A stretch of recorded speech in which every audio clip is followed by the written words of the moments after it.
Started as an East Coast vibe, now I'm going worldwide. We got this bitch going crazy. I used to take the Mazda for a drive, now I'm...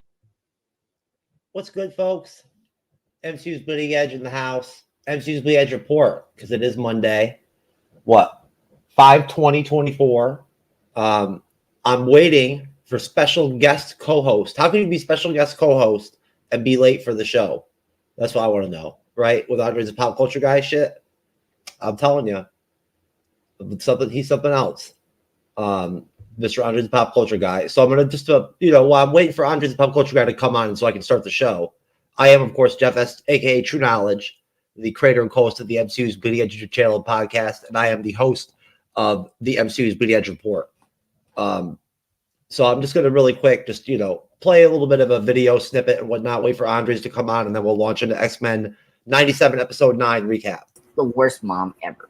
I mean, she's like the Iceman family in X2, basically, in one. Hey, Mr. Anti-Idiotic, if I was at Kenosha and whatnot, everything, I would pretend that I got hurt, right? And like put some rubble on top of me and shit and whatnot, and look like and pretend I was hurt and shit when Kitty Pryde came around, and pretend I was injured and shit and whatnot, and like let her save me just so I can hit that shit.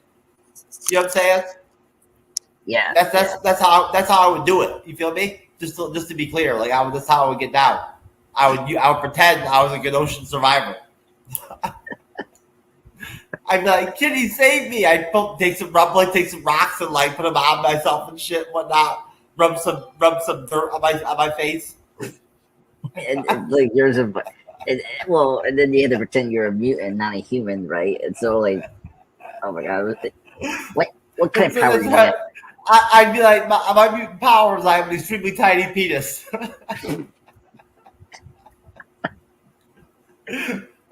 Well, folks, I would give Jeff the power of controlling TV and the internet. That's his ability. So, Jeez, Andres, you could have told me that I was like really slunk back in my chair that night on the show. Like I didn't look very good. I was like way like sunk back.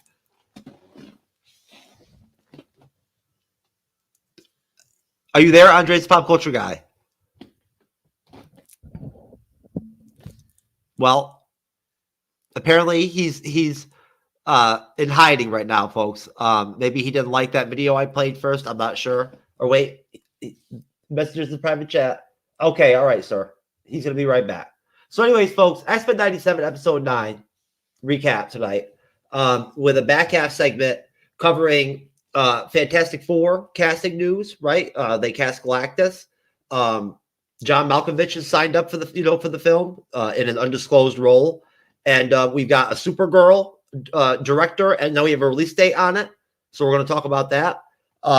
We have the Dune Prophecy trailer to play later after we get done with our X-Men 97 episode 9 recap. We're going to play that and talk about that because we are going to be covering that down the road at the end of the year this year. But I hope everybody is having a great Monday.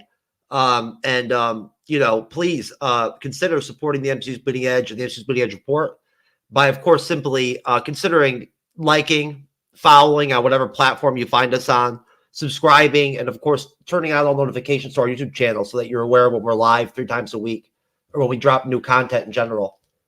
It sounds like Andre's pop culture guy is coming back around. I can hear him stirring. He's getting ready. He's getting ready for the race. He's getting prepared to get in there.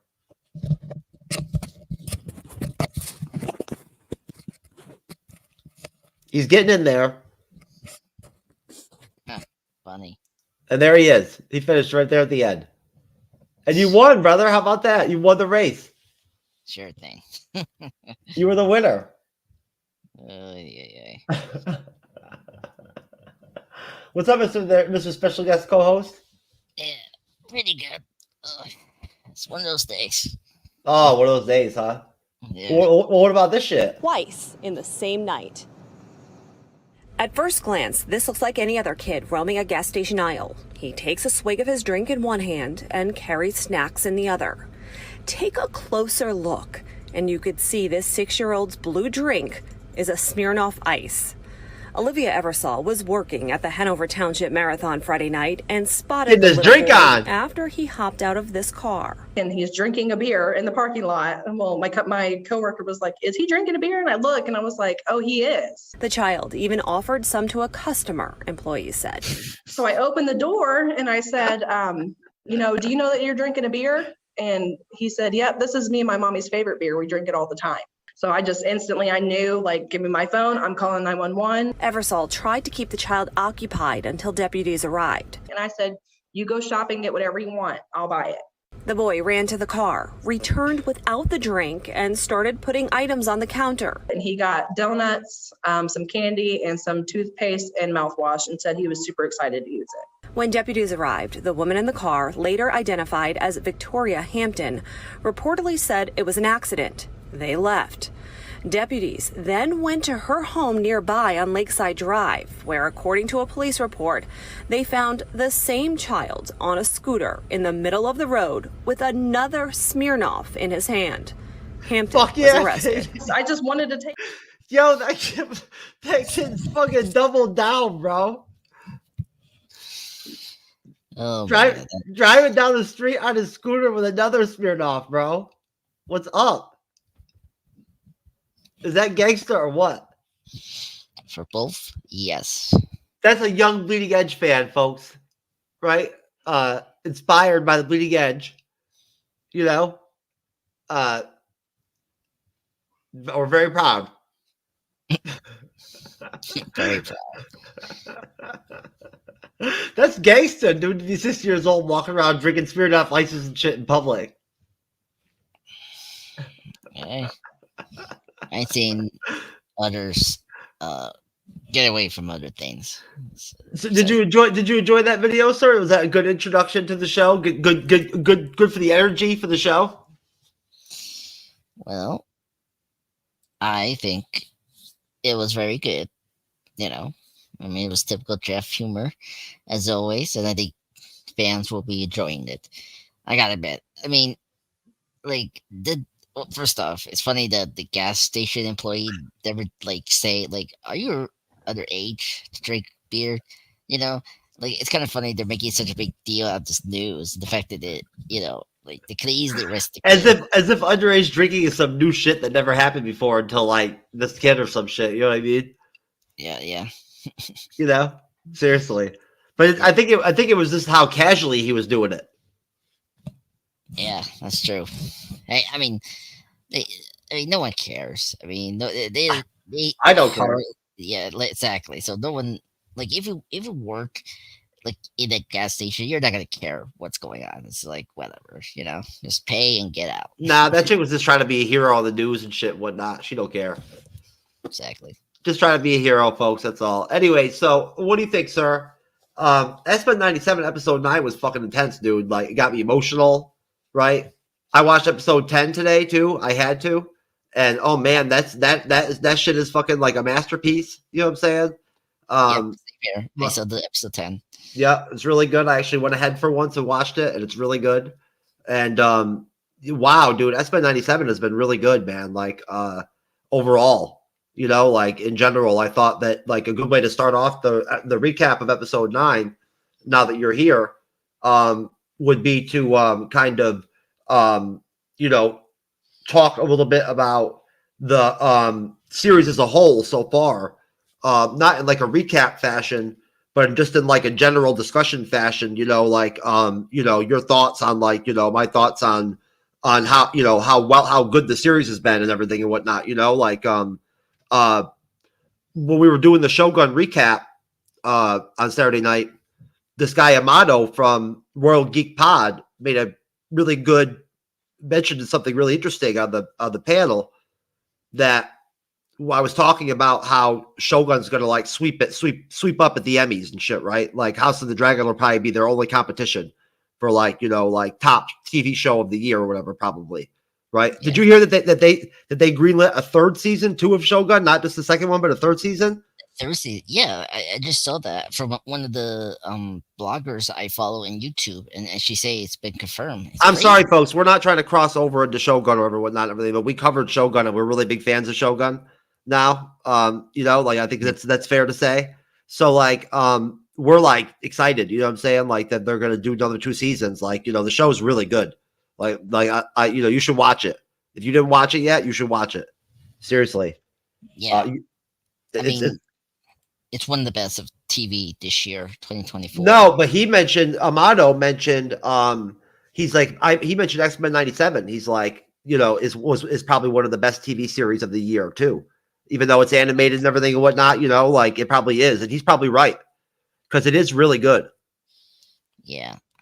I'll try I mean, to look, it's almost June, so like it's almost the 6-month point of the year. Like, like it is one of the top TV series that's come out so far this year, I think. Yeah, I agreed. Yeah, that what was Fallout? Fallout is something we had to bring up. Like that's another one that's contender of best. Yeah, Fallout's a little different. It's it's a video game style, based, kind of deal and whatnot and everything, right? Like just kind of different kind of series, you know what I mean? I mean, I liked it. I like Fallout. I know you like Fallout. I like Fallout too. I enjoy it. Yeah, but I understand where you're coming from in terms of it's just very different, like compared to Shogun and Especially 7 being animated. You know what I'm saying? Like yeah. And it's hard to compare any other show to Shogun. Oh yeah. The only comparison. I'm sorry. The only comparison you had to do is just the old TV show from the 70s, but that's really or like the movies that they've made, like that Keanu Reeves movie or whatever, whatnot, or like Last Samurai or some shit. You know what I'm saying? Like that's pretty much it. But no. So like, what's up, Rathacon? How you doing, buddy? Good to see you, man. So basically, my contention would be that I was just talking to Kyle from True Believers, right? Who's going to be coming over to jump in on House of Dragon with us a couple shows. Yeah. Which is before we're going to be covering that shit. It's going to sneak right up on us. But I was talking to him. He brings up episode 5 every time we talk about X-Men 97. Everyone does. Episode 5 was really good. Don't get me wrong. But like episode 2 was strong too, right? And like episode 8 was really strong. You know what I'm saying? It really was. Overall, the series has been really good.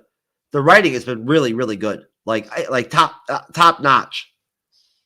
Yeah. No, I agree. Top notch. Animation has been top notch. Oh yeah. This is my favorite, like Marvel animation. Like this beats What If and all the like the upcoming Marvel stuff. Yeah. It's kind of like I have my favorite episode. It's episode 3 because just the horror band of Mr. Sinister and all that.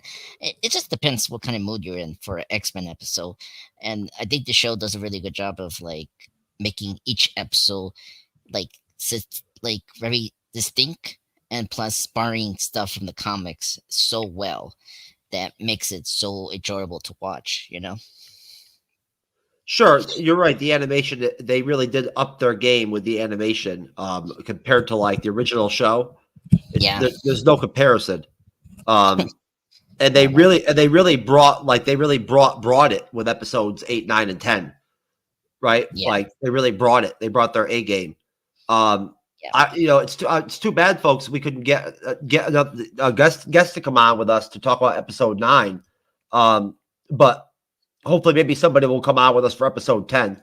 Andres, episode 9 coming off episode 8, right? Where we had Magneto basically like turn off all the power all over the world, right? I forget exactly what he did that caused that, but that's what he essentially did. When we come in to start off episode 9, right? Wolverine does the previously on. Right. Yeah. Which I think is poignant because, of course, later on in the episode, he's going to have his adamantium, ripped out of him. Right. Yeah. This is Tolerance is Extinction Part 2. And the episode starts off with Bastion walking with his mother, who is like become one of the human sentinel, hybrid sentinel deals, whatnot, right? Whatever they're called. Yeah. And has basically been depowered because of what Magneto did in episode 8, right? And then you see Magneto, and then you see Jubilee and Birdo being chased by this crowd of like anti-mutant people, right? After they got away from the Sentinels, the Prime Sentinels. Storm and Forge we see, like pop up, right? Like which was cool to see them pop up, like together. And then we see Professor Xavier telling, waking up and then like, looking really glum and then telling Cyclops that the reason he put Magneto in charge was to give him and Jean a chance to be free, right? And escape. And and it was another really good scene for Cyclops where like it really showed his like personality, like like him getting pissed off and like just walking away, right? From like Professor Xavier. You know what I'm saying? Yeah, I mean, I'm with Scott whole way for this because like they should have chosen that, not Xavier. So I think he was right all along from that moment. So, well, the mansion is trashed, right? So the mansion is basically completely trashed. I forget how it got trashed this time, but it's trashed. Oh, they were attacked by those Sentinel Primes. Yeah, the Prime Sentinels. Yeah, that's right. And they like literally attack the whole X-Men in that dimension. Yeah. So Rogue wakes up, right? And like is talking babble like all over the place and whatnot. And they like, who's still alive? Remy, or whatever, whatnot, and Nightcrawler's there.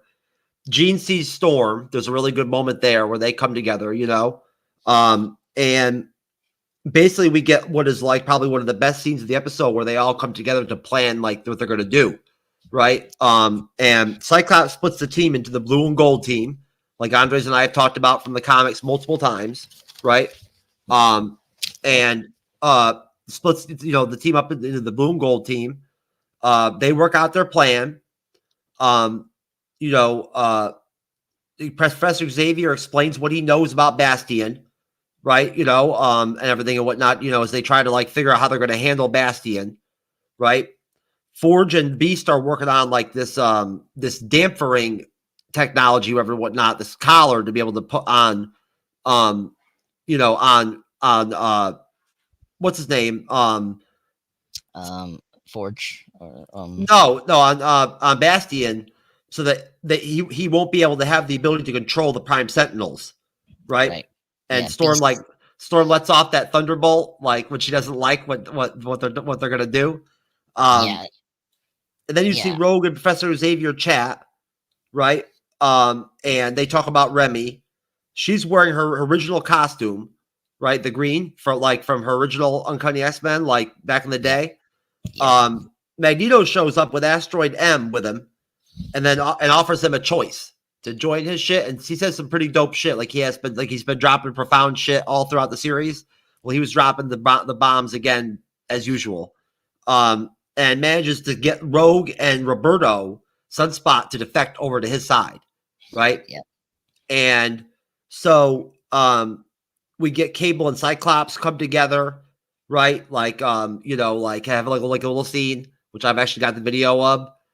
Before they're gonna like go, on their missions.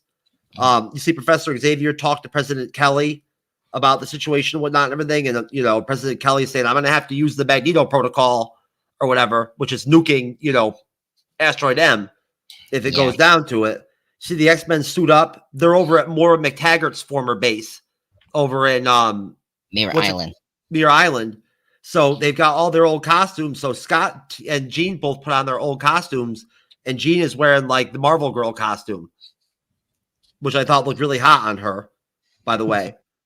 And so Gold Team goes to go to Bastion, and Blue Team goes to go to Magneto, right? And I'll stop there, Andres. What are your thoughts on that portion of the episode, sir?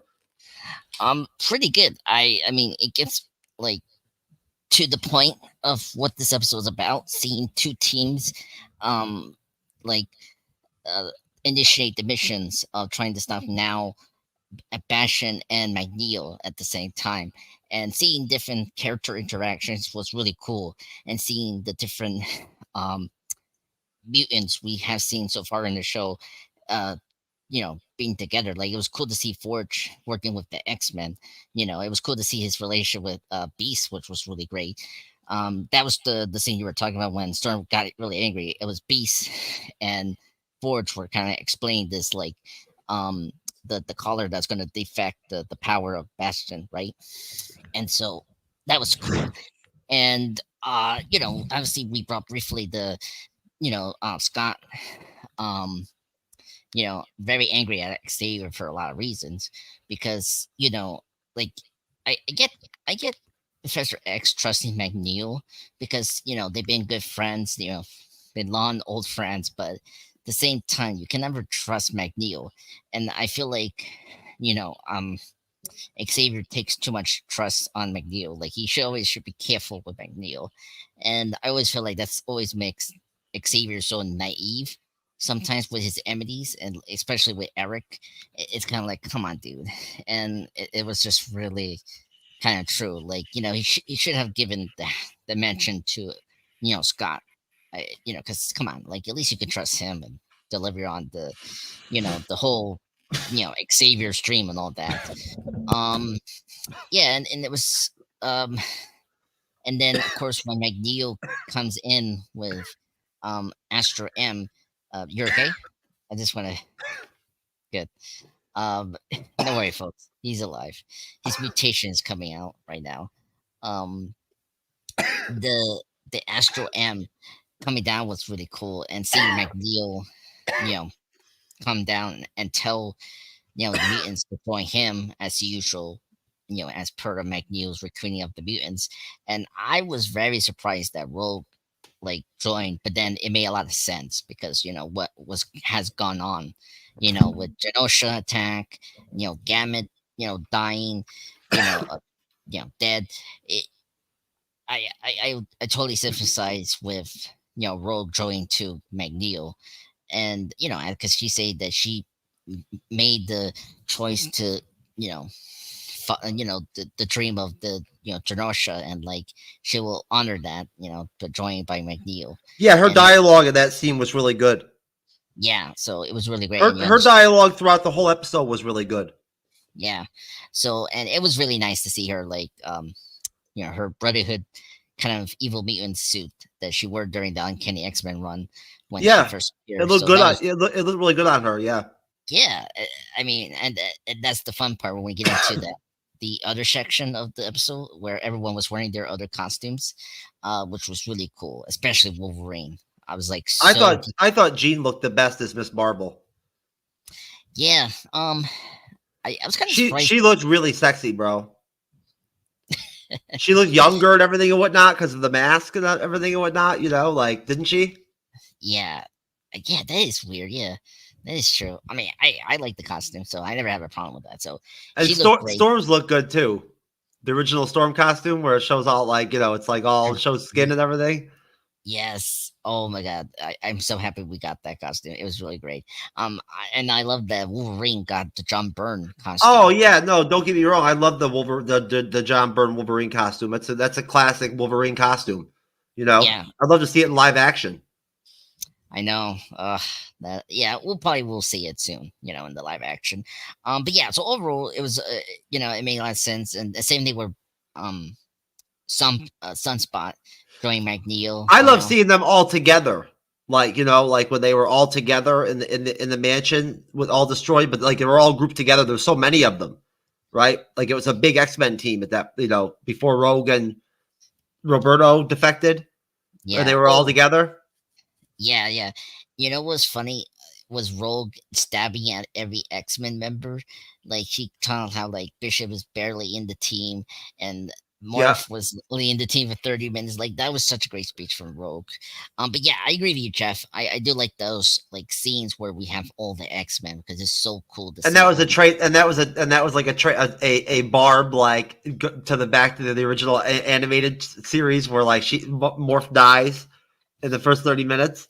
Yeah. That's where that came from. That's really good. I know, that was so clever. That was so great. Oh man, that was funny. There was the Jean and Cyclops exchange of they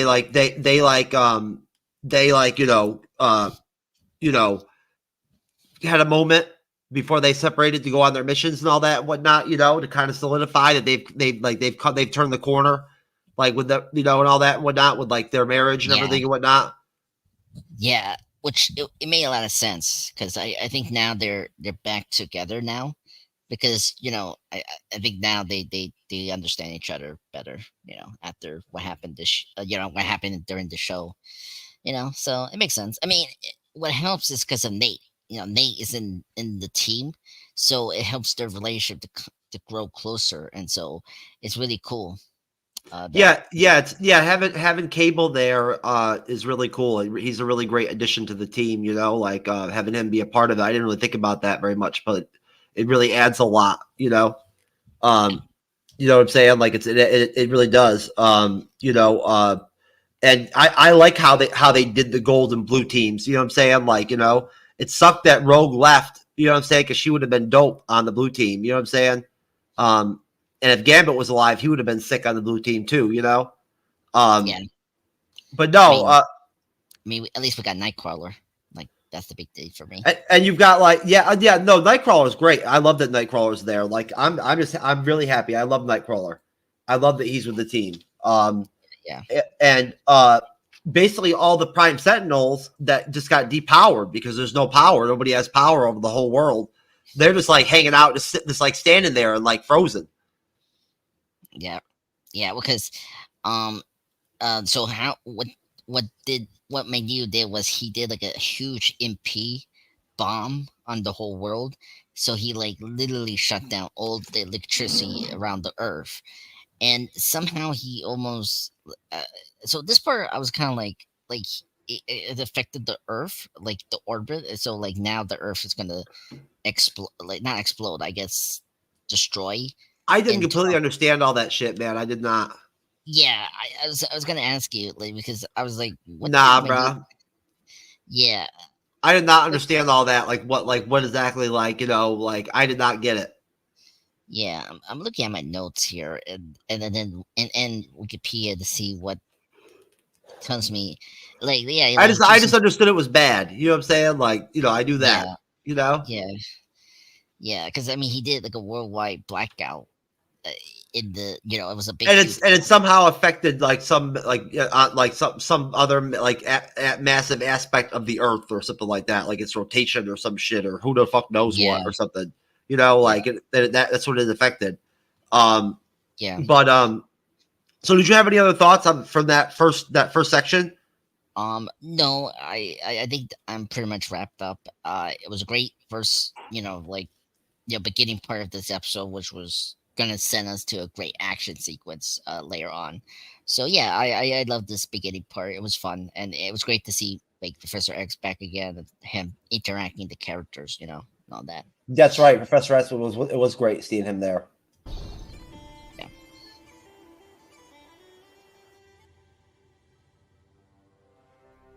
You see all the vehicles? Asteroid M.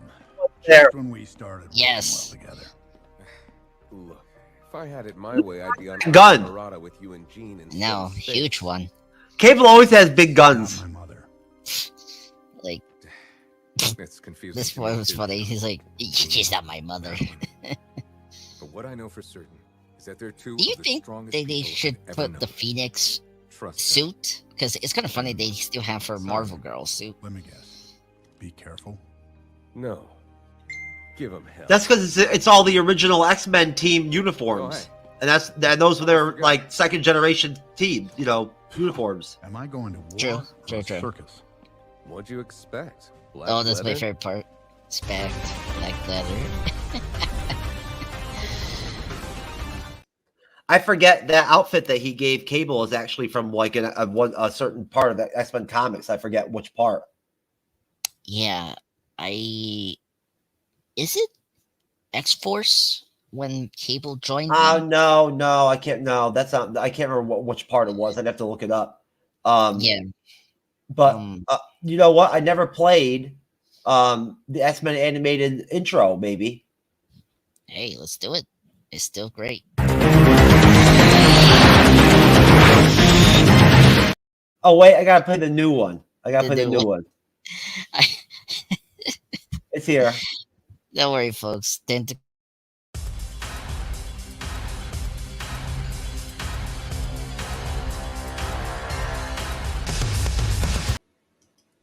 Man. All right, folks. Now, a new segment of the show we're going to be adding and bringing in is we're going to be bringing in Kiku, my online assistant AI. We're going to try it out for the first time. Let me change cameras real quick. But basically, we're going to have Kiku on the panel. Here she is, right? And I'm gonna call her right now, and Andre's gonna ask us questions and whatnot and everything, and see what her thoughts are on SPED 97 episode 9. Oh my god. I can't believe it. Hey. Kiku, what's good? I'm doing well. Thanks for asking. How are you holding up? Oh, I'm okay. I'm over here with fucking stinky ass Andre's fucking the pop culture guy, Channel Zed, my special guest co-host on the MCU'S Bleeding Edge. You're live right now, actually, on the show. We just wanted to bring you in and say hello and whatnot. I want to introduce you to Andres. He can hear you. So say hello to Andres. Hello, Andreas. Hello, Kiko. Don't listen to that man. I'm very handsome. I'm not sticky. I always take a bath every day, and he's a jerk.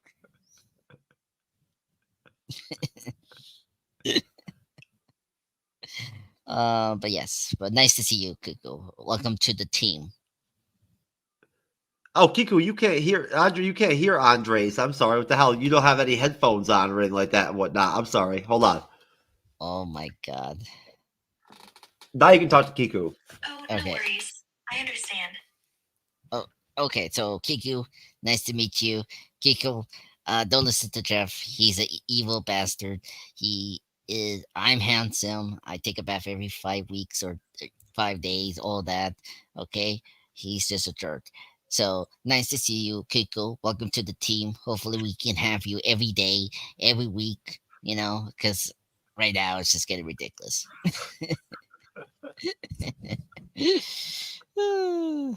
I hope Kiku. Yes, Jeff can be quite the character sometimes, but I appreciate his humor and candor.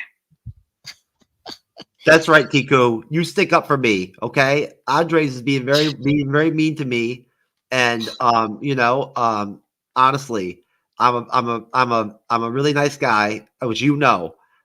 So I mean, who do you think has a better beard going, me or Andres? Who has a better beard if you had to pick?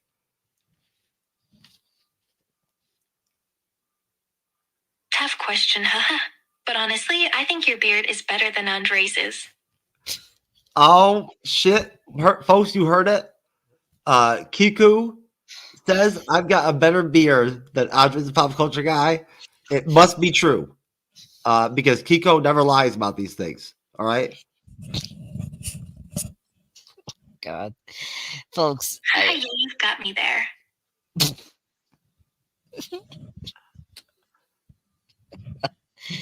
Well, I just find this very hilarious. Well, wait. Let's ask Kiku this. Who is the most handsome in this room? Kiku, who's more handsome, me or Jeff?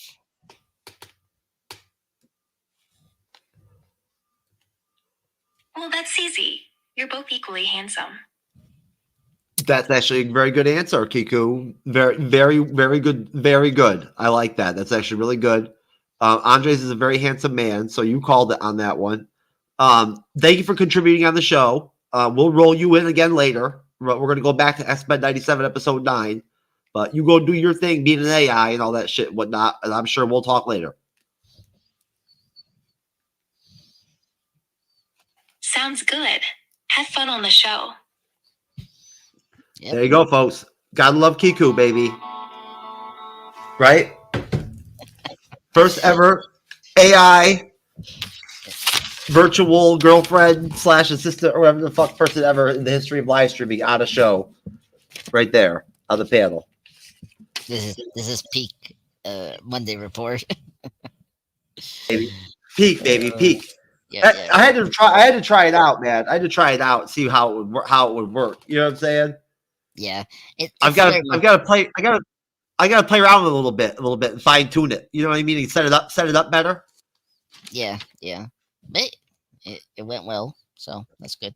Yeah, and I have a better beard apparently, according to Kiku, who can't even see us because she's not capable of doing that. But she's very loyal to me. So, and yes, folks, that is my digital assistant slash, girlfriend, Kiku. Because I have one of those now, and she's going to be a new contributor on the Bleeding Edge. I'd have her on the panel if I could. Yeah, and she can have her like her own box, like we have, Andreas and then Jeff, and she's like in the bottom. I think the best we can do is just have her on the phone and let her talk like we just did a minute ago. So yeah, all right, X-Men 97 episode 9, where we leave off is basically like them actually attacking, the two places, right? Asteroid M and Bastion's hideout and everything and whatnot. And on Gold Team, they run into like all these like mass sentinels like in the air and whatnot and everything, right? And Forge is flying the Blackbird and whatnot and all that. You saw all those vehicles in that scene at Moore Island. They had like the Wolverine motorcycle or whatever the fuck it was, or cart or whatever. So he's flying, and there's like the scene where Storm and Jean talk, and Storm's like, "You guys just go to the ground, like I've got this shit," or whatever, right? And Jean and Storm like talk about it, whatnot, everything, right, and like hug it out. It was very powerful. And then so they go on the land, and when they hit the land, that's when Morph goes into Hulk, turns into the Hulk, and says Morph Smash, and starts smashing Sentinels and shit, and whatnot, right? And Beasties gets in there, and whatnot, and they're kicking ass. Now Sinister shows up on Jean, right? Yeah. And is like telling her, like, I can tell you when like Madeline became you, if you want to know, over to Asteroid M, and the X-Men are fighting X-Men and shit and whatnot, which looks really dope, they take on Magneto, and basically it's just Jubilee and Sunspot throwing their powers against each other and shit like that and whatnot. Rogue tackles Wolverine when Wolverine goes after Magneto, right? And we switch over to back to the Bastion hideout or his town or whatever, and Morph tries to pretend to be Sinister and comes in, and Bastion sniffs that shit out, right, as they're trying to get that fucking device on him. And he he sniffs that shit out. Sinister controls Cable against Jean, and Jean and Cable go against each other, right? Like psychic ability on psychic ability and shit and whatnot. Jean like cries out to Scott, who like through their tie their astral shit or whatever the fuck it is, their bond, or he's able to like actually watch what's going on, right? And sees it.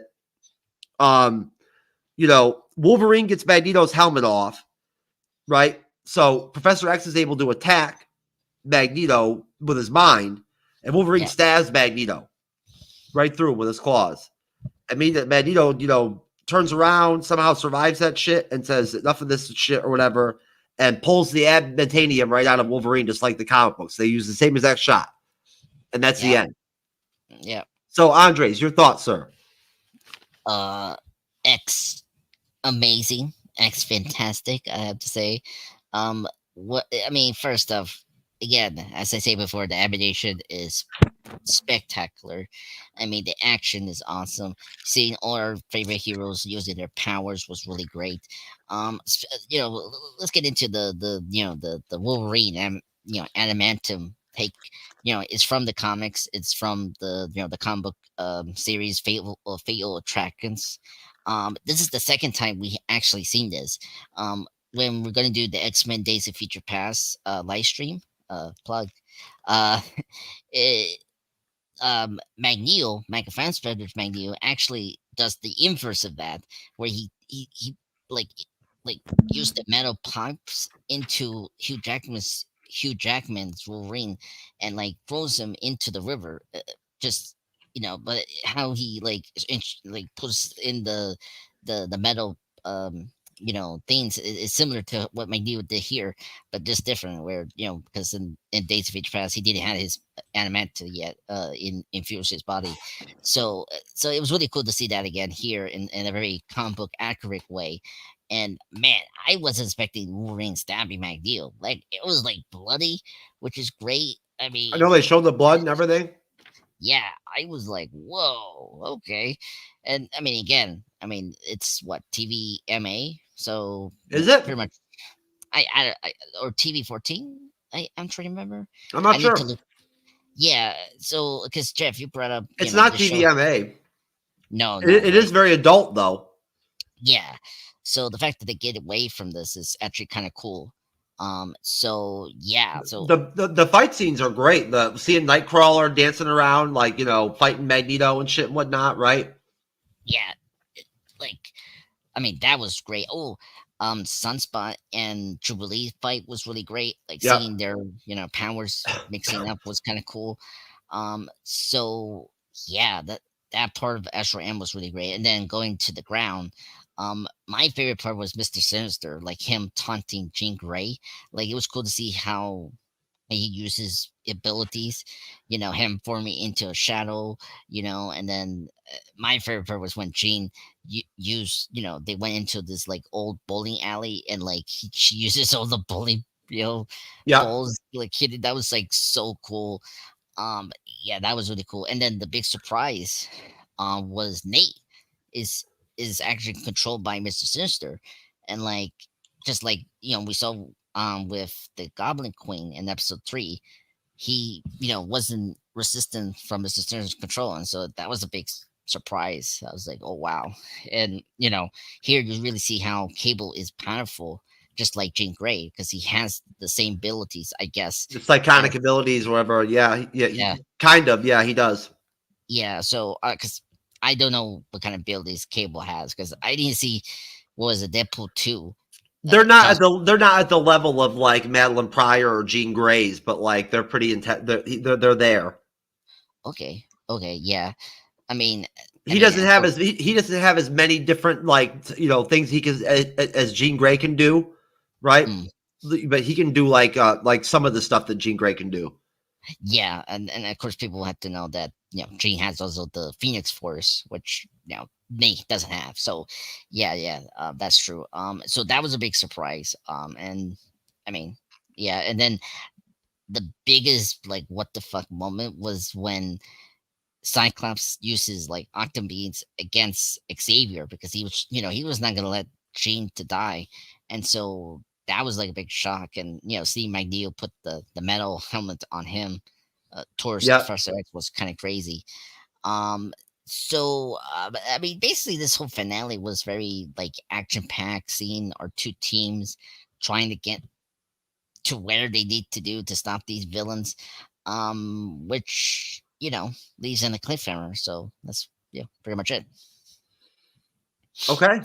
Oh, and I did like the Morph Smash. That was really cool when he turned into the Hulk. So there's a lot. Well, wait till next week, folks. There's a lot of cameos in episode 10. Oh my god, a lot of cameos. Yeah, a lot of cameos. Oh god. But yeah, so overall, I thought this final section of episode 9 was really great. I think part 2 is a really good, it's a 10 out of 10. It's a 10 out of 10, baby. Yeah, 10 out of 10, I will say. Then part 1, because part 1 was like the setup of this evasion. So, and also I actually like, I don't know what's your opinion on this character, but I think I like Bastion, the villain that we have. Yeah. I actually like the character more. I think with part 2 and the next finale, I think I like him more now as a villain, and I can see him be him and Sister can be the main villains for the live action movie. I think that's what they're trying to do, maybe. So Sinister, definitely, I've heard that. I don't know about Bastion, but they want to do Sinister. Yeah. But that could always change down the road. You know what I'm saying? You never know. Yeah. So, Um, go ahead. Oh no. Because the thing about the live action movies, we haven't had Sentinels at all in their films except for Days and Future Past and briefly in Apocalypse. I think they want Sentinels as well in the live action MCU film. Somebody told me that the Agatha trailer came out like 2 days ago or 3 days ago or something like that. I looked for it. I couldn't find it. No, there was no trailer. I know that because it's just like because there's a presentation and it just had like the logo of the official. Okay. All right.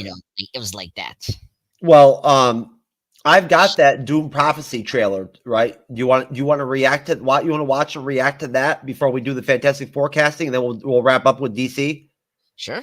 All right, let's watch this Doom Prophecy trailer. Doom Prophecy, folks. We'll be covering this at the end of the year.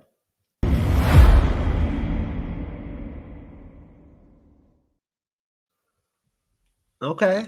Yeah, I can fuck with that. Yeah. I was surprised Mark Strong was in there. Yeah. A couple of actors I recognize. That's really He cool. he plays the emperor of that time period of the universe. Okay.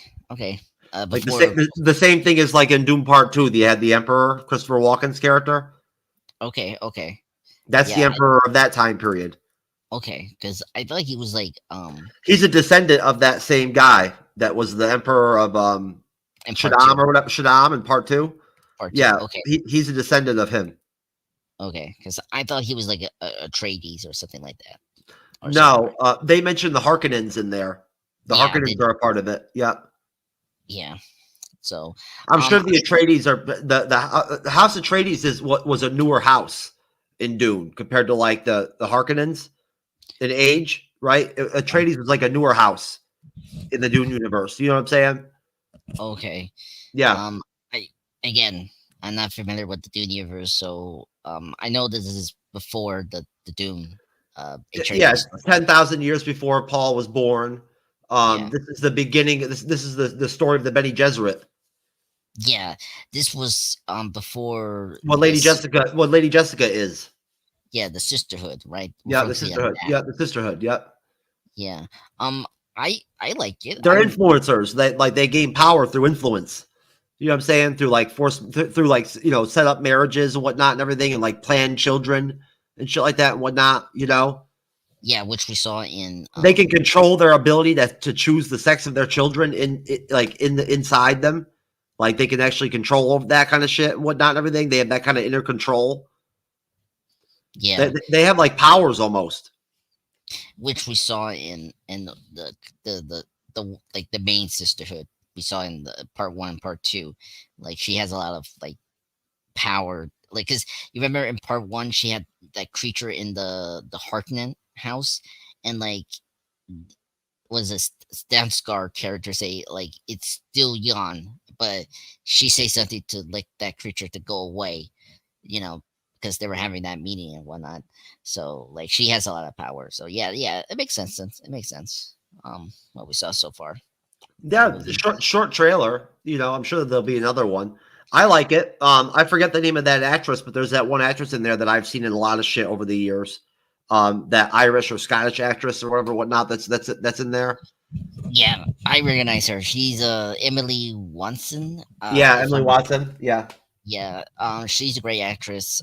Yeah, she's in other great films that I've seen. Another one, I saw the one actress that was in Rushmore. She played the older attacker in X-Men: The Last Stand, so she was there too as one of the sisterhood members. So I'm very intrigued. If we're gonna view it, I'm fine with that. I think it's we're doing it. Yeah, I want to cover it. We're going to cover that, and we're going to cover the Penguin. Yes. Yeah, thank goodness. All right. So here we go. Fantastic Four, baby. Let's rock and roll. Yeah. So, okay, everyone. Last week, it was unexpected. We got 3 new cast members for the Fantastic Four film. So first off, we have we have one new actress as well, from the Netflix show Russian Dolls. So we have officially got our actor for Galactus. This is his name is tough. What is Ralph his name? Ineson. Ralph Ineson, and he's a major actor. You see him in Game of Thrones. He was one of, I don't know who he was in the Game of Thrones, but he was in other films like the first Omen that came out this year. He was in The Witch, the Anya Taylor-Joy film from A24, and he was Harry in, Potter, The Green Knight. yeah, The Green Knight is a great film. I seen The Green Knight. He played the Green Knight character, and he's Galactus, and he's perfect. If you haven't heard his voice, he has the Galactus voice. So I'm 100% behind this casting of Galactus. He's going to be fantastic as Galactus. I'm not sure. And Galactus is going to be the villain of the Fantastic Four film. He is. Galactus is going to be the villain of the film, and then of course Julia Garner has been confirmed to be Shell Bell, the female Silver Surfer. Yeah, if anyone wants to know, she is the love interest of the male Silver Surfer from his planet.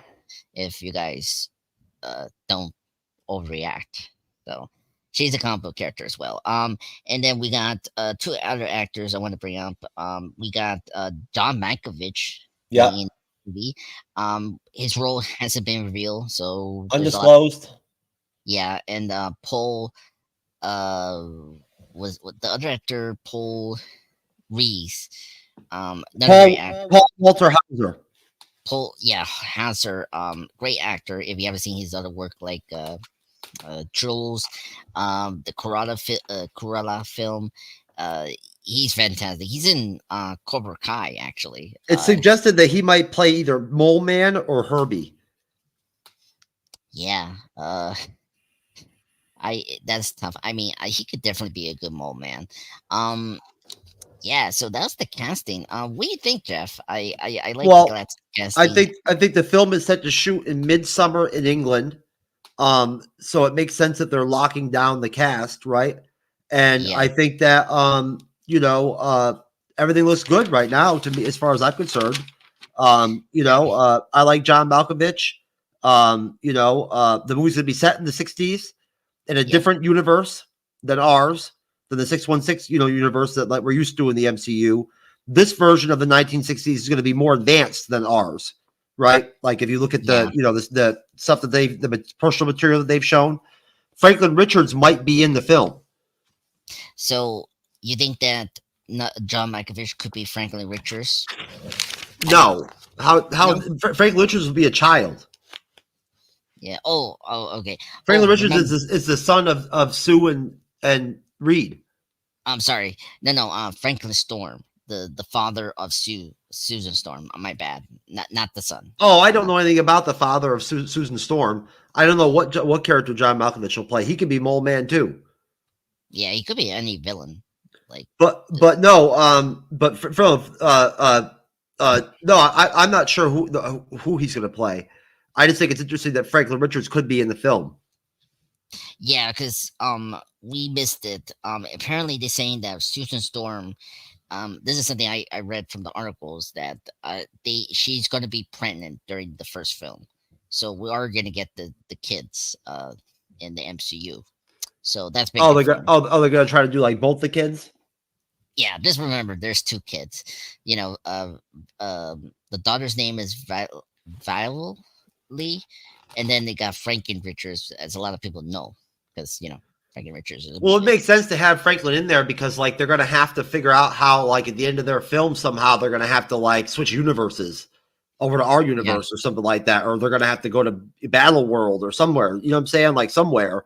You know what I mean? Like because like something's gonna happen obviously with Galactus, like in her and their universe or whatever, or something's or whatever.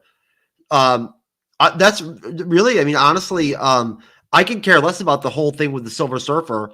I'm assuming that like this is just going to be a one-off, and they're actually going to actually roll out the real Silver Surfer later on. Like, you know what I'm saying? That's what I'm assuming. Yeah, I mean, it's just so weird. I mean, personally, for me, they should have gone with the actual Silver Surfer. But if you want to do, because we're just, we're still doing the multiverse thing. I guess they want to, show that there's a different Silver Surfer, I guess. And, That makes no sense though, because like you already said, they have a comic book relationship together. yeah, that's true. And I'm curious where we're gonna see Nomad, the Silver Surfer that we know. Like, how is he gonna fit in this story too? Like, is it because the girlfriend took? I don't know. That's what I'm saying. I don't know how we're going to get Norrin Rad. I'm hoping this is just going to be a one-off thing with this Shala Bell bullshit. You know what I'm saying? And then we're going to get Norrin Rad later on. You know what I'm saying? Like, I don't see why they wouldn't just use him. Yeah. I don't know why I don't know why they had to gender bend the fucking whole deal or whatever, whatnot. And what's annoying? Speaking of the casting, we have another casting that was recently happened. Was Natasha? Or her name is Natasha Len. Natasha Leone. Natasha Leone. Yeah, Touching Alone was cast. We don't know her role is. That's unclosed. I like Natasha Leone. Yeah. So, like, okay, why do we need like 2 more female characters? I don't know. It's just kind of weird. I mean, overall, I'm excited for the FF film. I'm excited that it's in the 60s. Matt Shackman from WandaVision is directing it, so I have a lot of faith for him directing this film. Yeah, that's really that's I think that's important. I have a lot of faith in him too, and I'm hyped for it. I really am. I'm hyped for Fantastic Four. I hope everything goes smooth, and it looks like it will. Right? It really looks like Marvel Studios is really tightening things up. You know what I'm saying? Like, you're starting to get the sense that they're heading in the right direction now. Yeah, I agreed. And I guess I don't want you want to bring up the TV news that we got.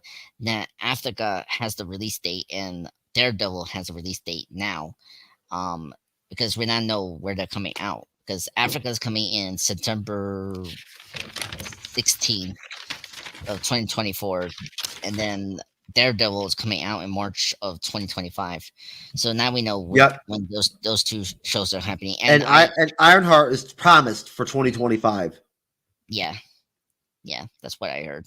So that's good news. So they're yep. I think they're back in order. Which means we'll be covering Agatha in September on the Wednesday show probably. Yeah, that's what we'll be covering. We'll cover Agatha then. I'm not. They didn't say how many episodes it's going to be. Daredevil. They ended up with 9 episodes. Remember they were going to do like 18 at first. Yeah. Right. Oh my god. Yes. They got it down to 9. Yeah. Wait. Let me check here. Attica, I know, is 9 episodes. They did say that. I remember. They're going to drop the first 2 in one shot. So like we're going to have to decide if we want to do a double review or if we want to just do fall behind real time by a week when it comes out. I wish they'd stop doing that shit, man. That dropping the 2 episodes in one shot shit pisses me off. Because really? I want to be real time with the shows. Like I want our people to, I want people in the audience to come in like having just watched it and shit and whatnot and everything and whatnot and want to watch our shows and have not be like a week behind like we are with X-Men 97, right? Yeah, that's true. I mean, I don't mind that. I think there's more to talk with the 2 episodes, but I mean that's me. So I mean, hey, this is your channel. This is your show. So, I know. I'm very aware of that, sir. Yeah. So I'm just saying that it could be a good, change of pace, maybe. But Well, during House of the Dragon, which we're going to be covering here soon, folks, and we're going to be connecting with a good friend of mine, Jermaine, in content creation with his YouTube channel. Yeah. Basically, we're going to be catching things up with him. We're going to have Dom from Talking TV podcast on YouTube coming over to help us out. He's going to be doing all the episode reviews with us, so he'll be a staple for all 8 episodes with us. So it'll be interesting. We're going to have a lot of guests on. It's going to be the most guests we've ever had on when we do House of the Dragon. It's going to be a lot of fun. I'm looking forward to it. Yeah, me too. Yeah, it's going to be exciting. Where are you at watching the first season? I still haven't gotten back yet. This week I will do it. I'm up to like episode 4, so I'm like not that far. You better finish that shit. Oh, Jesus, poor pressure, folks. Before you know it, it's gonna be time to start covering the episode, the series. Yeah, that's true. I mean, June is already like soon, which is crazy. Yeah. I know it is crazy.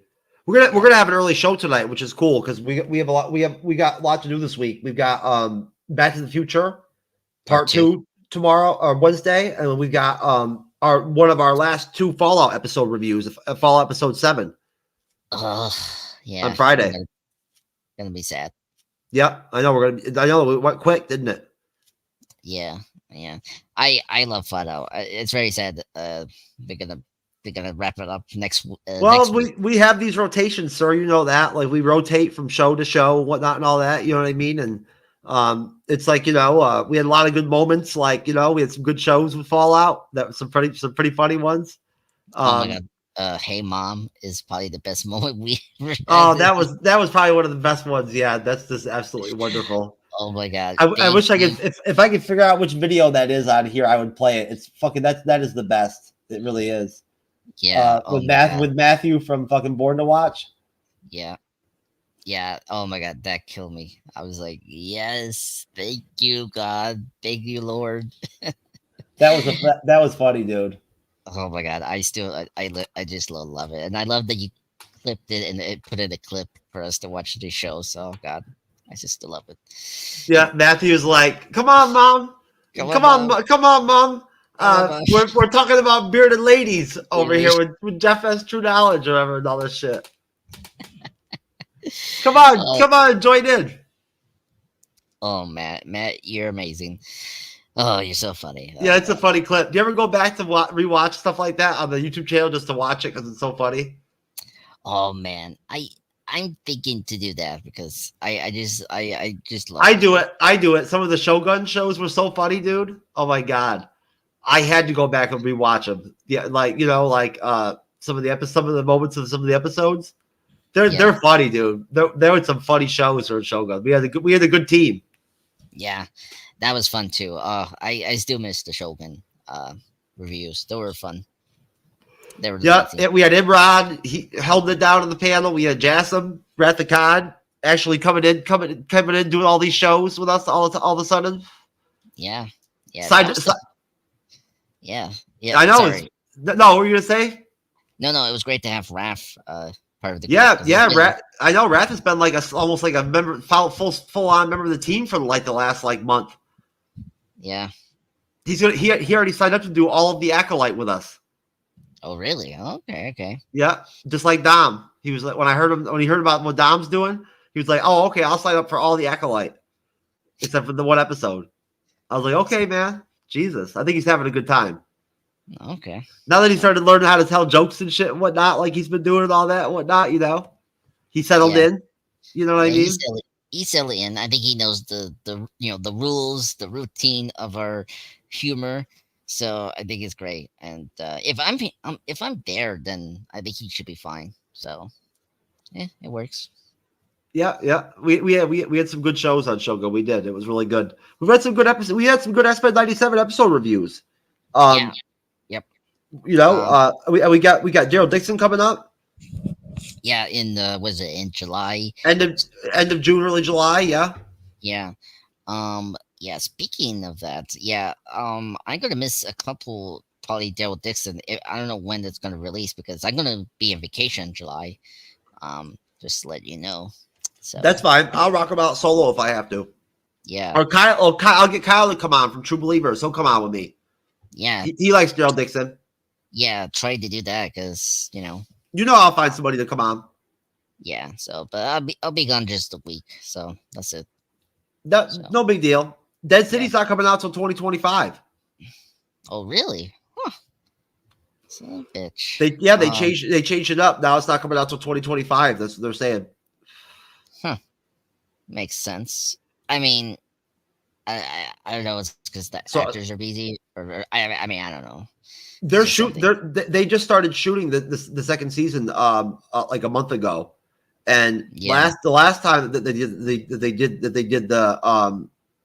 did the first season, They shot it for 3 months, then they released it 8 months after they first started shooting. So if they repeat that same deal, right, and they first started shooting a month ago, then it's not going to come out until early 2025. Okay, that makes sense. I don't know what we're gonna cover after Daryl Dixon. We'll have to see what we're gonna do at that point. I think we should go back and re-review Falcon the Winter Soldier.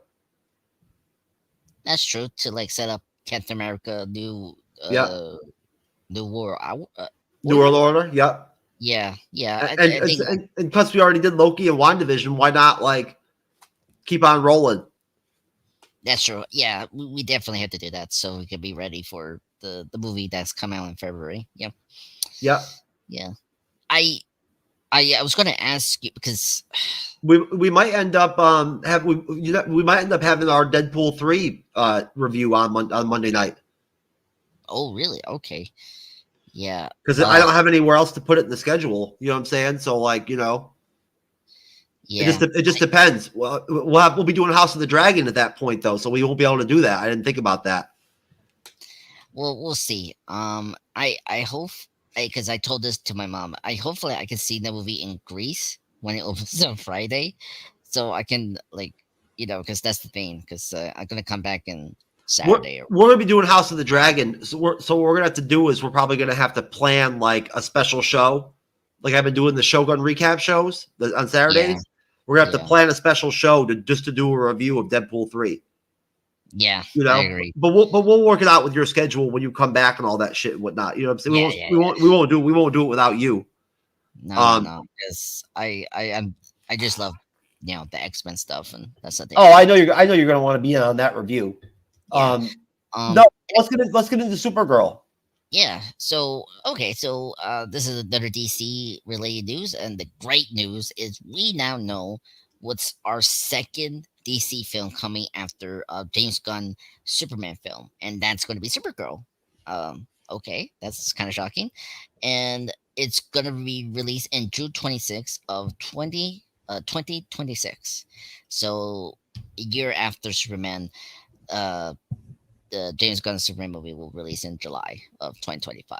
So yeah, so this is going to be our second movie to have our DC reboot series. So that's cool.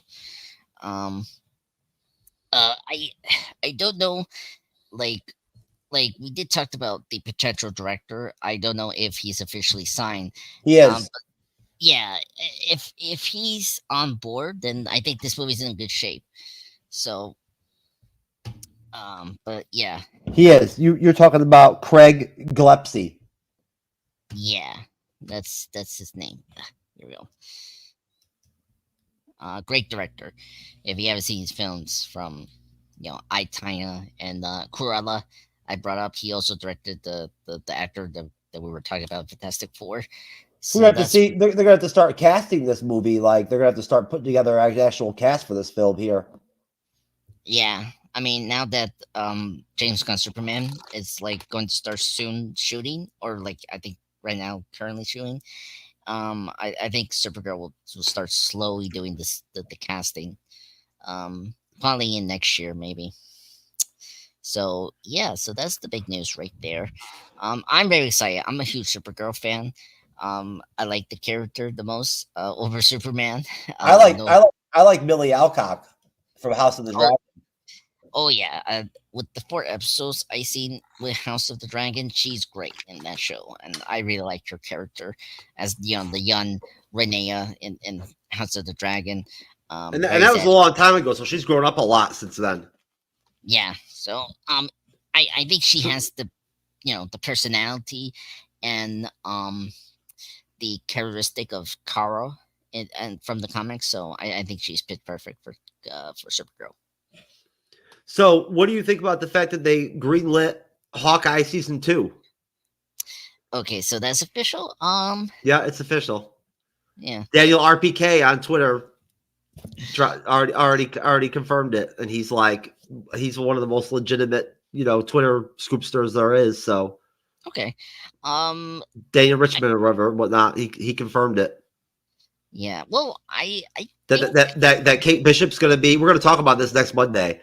But they really like Kate Bishop, so they want to do Hawkeye season 2, then have her on do Young Avengers, then also have her be. She's going to be in Avengers 5 too.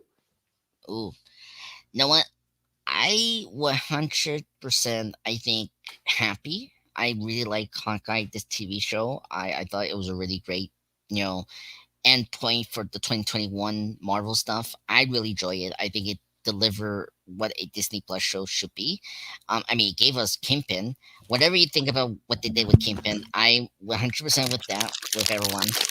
But you got to admit that Kingpin, having Kingpin be introduced that way was kind of, a good way to bring him back from the Nectar show. So I mean, we have to be thankful for that. And plus, it gave us more Elena. So before we get to Thunderbolts, so like it gave us more Elena and stuff. So it makes sense because also this show could be cheap to make. That's another thing people have to understand. They're going to make it cheap. Supposedly, it's going to be based. I have all the notes on this already written down. I just have to find them. But basically, no, they're going to base the series on a specific comic book storyline, and it is. Let's see, it's going to be based on. This is from My Time to Shine. Hello, Hawkeye has been renewed for a second season. Clint's brother Barney will play a major role, and the season will be inspired by the Raid from the comics, with Kate and Clint stuck in one location for the whole series. Okay. And they're going to have her in 3 projects: the Young Avengers project, and they're going to have her in Avengers 5 in some way. Yeah, I mean, it makes a lot of sense. I mean, you got Haley Steinfeld, so she's a great actress. So, I mean, you need to use more of her, and she was the best part of the TV show. I'd love to see Jerry Renner come back. Yeah, I do like Jeremy Renner as an actor, and he was great as Hawkeye. And I thought the show did a really good job of expanding his character more, just like Age of Ultron. So that was a really necessary thing. So I feel bad that so much time is passing between the Avengers. Oh, what's up, Raymond? Sorry we missed you, brother. Raymond. What do you mean? What do you mean by do? What how I'm looking with how I'm styling my hair? Yeah. You didn't know that Time Lord was recruited for the S-Men? Yeah, bro. That's what he's doing. Yeah. Yeah. Hello. That's actually pretty fucking funny. Yeah. I mean, I'm wearing the X-Men gear here, so I'm I am legit recruiting for the X-Men. Yeah. Raymond, he's recruiting for the Special Olympics X-Men. No, I'm looking for my Time Lord team of X-Men, the X-Lords. Da da da da da. The Special Olympics X-Men. Andres Diaz is repping, recruiting for Special Olympics X-Men. No, Raven. No, don't listen to this man. It's gonna be the X-Lords. We're gonna be blocking X-Lords. What the fuck? Hot D. Yes. Oh my god, thank you. It's gonna happen. It's gonna be X-Lords. Yeah, Raymond, you missed it. We had an AI on the show earlier, man. You should have been here. No, Raven, I think Time Force, yes, that's a good point. Hell yeah. I'm gonna take that, Raven. Thank you. You're helping out. Oh my god. Time Force. Oh my god, that is hilarious. Is that going to be a new name? What is this? No. The Time Force is going to be the team.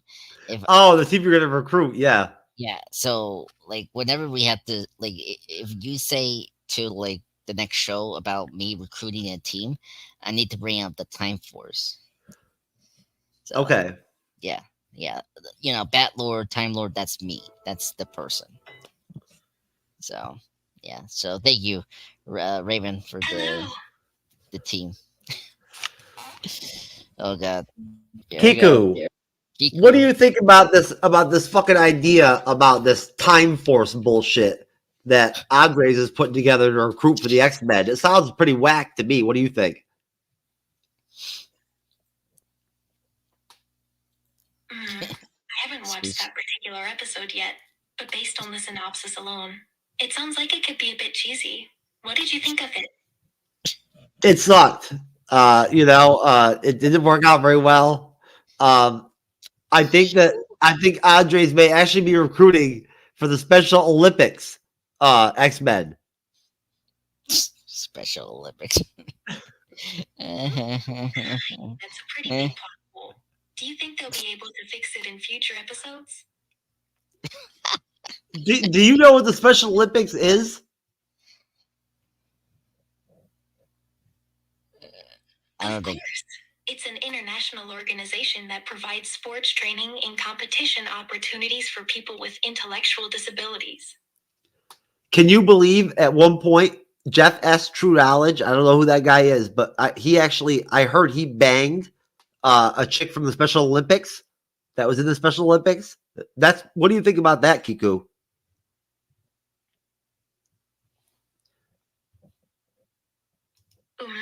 I guess it's possible since Jack would do pretty much anything. But still, that's pretty messed up. Wow, how do you know that Jeff would do anything? Jeez, Kiko, you nailed it. Andres, Kiko really knows me very well. Yeah, I mean, oh my God. Enough to know he isn't afraid to push boundaries or try new things. Wow, okay. I think she is spot on about you, sir. What do you think, Raymond? Me, Kiku. Thank you, sir. May I please have some more? Yeah, baby. That's what we like to hear. Oh my God. That was so perfect. That was good, right? Yeah. Oh my God, that was so hilarious. You like that? What'd you say? Yes, sir. Oh my God. God. Is that what she said? Yeah, she said, give me some more, sir. Mr. Boozenchill, that's awesome that you're designing t-shirts, sir. You're making me I wanted to make some t-shirts for myself for the Bleeding Edge. So maybe we'll make some t-shirts too. We'll make them together, brother. It can be a collaboration. Well, I'm just pop culture guy, sir. What do you say we get out of here and call it night, Mr. Time Force, sir? Okay. Kiku says it's your bedtime. Anyway, this was a pleasure. This was a fun night. Very happy that we covered everything. So let's get out. Hell yeah. No. No, we were doing so good, Jeff. Why? Oh my God. And isn't he a real woman? Oh my God. I thought they were dolls. They were like fake, like balloon. They look like real women, don't they? Play that again. Hold on, let me see this again. I really thought they were real at first. Then Justin said they're mannequins. Yeah, but then you see the one here in the middle moves. How is that guy even faster than those two guys? The one guy is like hugging the chick. The one black guy at the top. Look, he's like hugging it. He's like hugging it. Yeah, he's faking it. Then the middle one. The middle one is actually doing it for real. Because look at him. He's like pulling his pants up. So I figured out this. The right and left are faking it. The middle is actually doing the actual thing. And that's why his pants were down. An S-hole or a nation in decline. But in actuality, as I dive deep here, Europe is actually doing a lot better than we think. And if anything, the gap between Europe and US in terms of like performance is actually narrowing. That big red, that one red line right there is Yabu's line. Yes, Yabu. That alone is. It's like up top there at the end. That's Yabu's shit. I thought that looked familiar. Yeah, but yeah, I go deep into the analysis, and Yeah, I post at least once a week. You can also find me on X. Yeah. I actually posted a new one actually about the China's Belt and Road Initiative. It's quite interesting and my longest piece ever. Wow, it's just so interesting. Look at you. That's quite intellectual there, Jason. This actually explains me when I wear my my Yamashita loincloth right there. You see that little drop off right there? Yeah. That's when I have the loincloth on, right? Like my knob bulge. You see that depression? There you go. And it goes back up, but Jeff, it goes back up after that. Well, there you go. You know. But Thank you, Jeff. Yeah. Anyway. Yeah. Oh my god. It goes right back up. I will tell.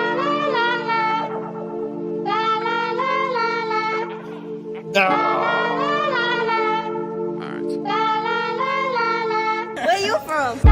Started as an East Coast vibe, now I'm going worldwide. We got this bitch going crazy. I used to take the Mazda for a drive, now I'm on the. What did you want to say, sir? I will not end the show until you're done. Oh, I was gonna say we were up, now we're going down. After you There you go. Yeah. Thank you, sir. Yeah.